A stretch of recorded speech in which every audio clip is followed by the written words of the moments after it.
Good morning বন্ধুরা, চলে এসেছি সব কাজ সেরে এখন পুজো করতে যাব। তো কালকে বলেছিলাম না সকালে অনেক কাচাকুচি করব, তারপরে রান্না তো কমপ্লিট করা আছে, তো সেগুলো গরম করেছি।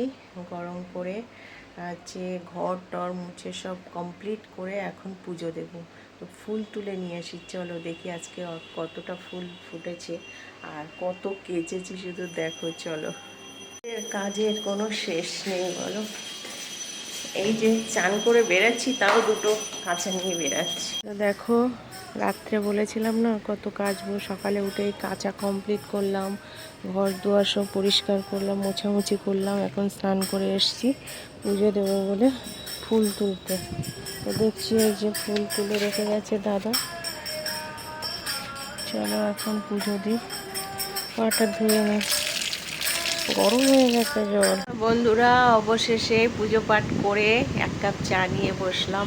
এটাই ছিল আমার ছোট্ট একটা আপডেট সকালবেলা। এই যে লিকার চা। তোমরা কে কী করছো, কে কী খাচ্ছো সকালবেলা, প্লিজ কমেন্ট করে জানিও। ভিডিওটা ভালো লাগলে লাইক কমেন্ট শেয়ার করো। Tata, love you all.